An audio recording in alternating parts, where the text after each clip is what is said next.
Chaos at the Pentagon. As Defense Department officials revolt against Pete Hegseth, could this spell big trouble for Trump? Welcome to America Uncovered. I'm Chris Chappell. As you've likely already heard, there's been a lot of controversy surrounding Secretary of Defense Pete Hegseth. A divisive pick, Hegseth faced stiff opposition in the Senate due to his alleged history, personality, and lack of high-level experience with the military. He was only narrowly confirmed for the office thanks to a tie-breaking vote by Vice President J.D. Vance. Then, 2 months later, we had the so-called Signalgate scandal. This was when Hegseth was found sharing sensitive information regarding U.S. strikes on Yemen's Houthis over a group chat that included The Atlantic's editor-in-chief, Jeffrey Goldberg. Turns out Goldberg was mistakenly added to the chat by National Security Advisor Mike Waltz. Though, can I just say, can we please stop calling everything Gate?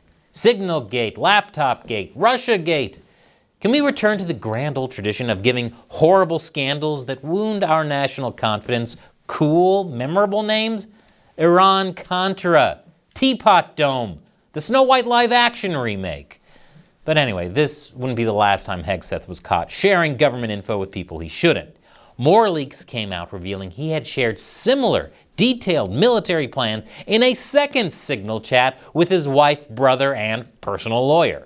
This caused Hegseth's now former chief of staff, Joe Casper, to investigate the leaks, leading to the dismissal of 3 senior aides, Dan Caldwell, Darren Selnick, and Colin Carroll. The 3 maintain their innocence and claim their firing was really just the result of a power struggle between them and Casper, a so-called knife fight. Additionally, Casper has been accused of fostering a toxic work environment. It's reported that he derailed a meeting with veterans groups by telling personal anecdotes about his time at a strip club, in addition to starting off a meeting by informing staff that he took, and I quote, an enormous shit. All of that is pretty bad.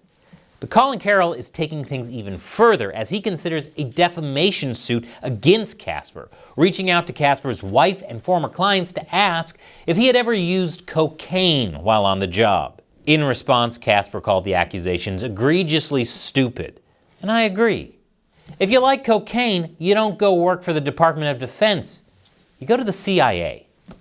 Coke and strippers aside, you can understand some of the animosity building up in the Pentagon staff. Yes, there are obviously leakers, whether these 3 or not.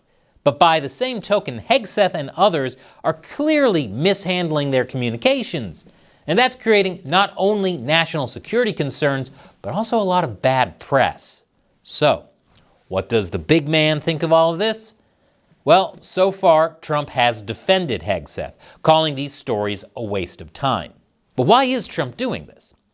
The answer is loyalty. Pete Hegseth's personal loyalty to Donald Trump and the MAGA agenda likely far outweigh his failures in the president's mind. And there's a reason for this.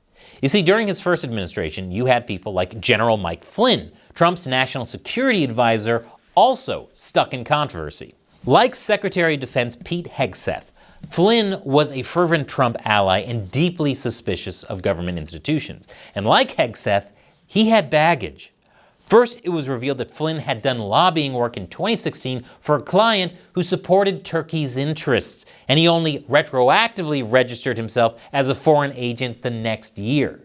Later, news agencies reported that he had met with the Russian ambassador Sergei Kislyak and proposed a de-escalation in sanctions between the U.S. and Russia.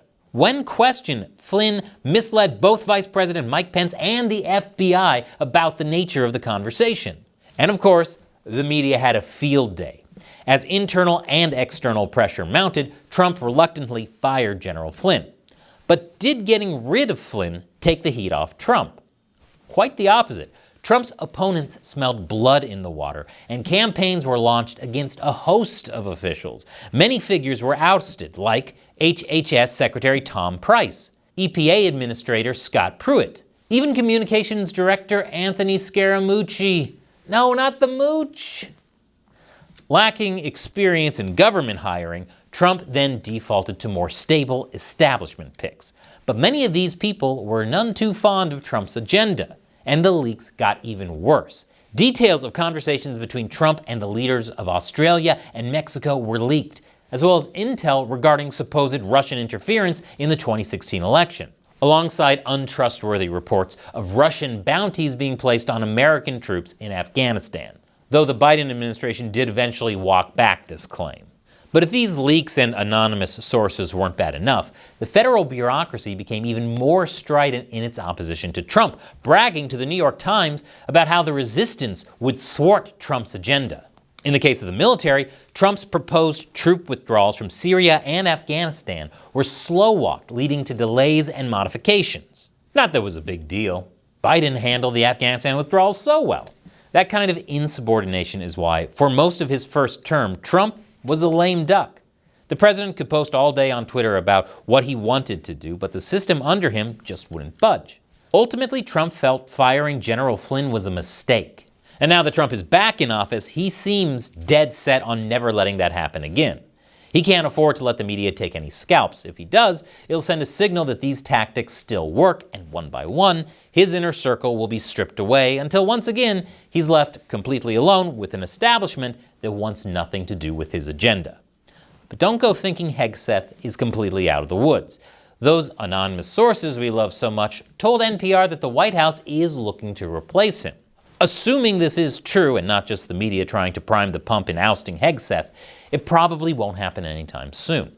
If Trump truly wants Hegseth out, it's best to wait until he's out of the news cycle and these stories die down. Then, when he is sacked, they'll give it a positive slant, like bringing fresh new talent to the administration.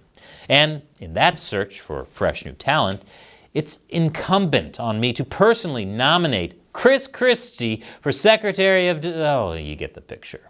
One of these days, Christie, we will find you a job. But what do you think? Is Pete Hegseth on his way out?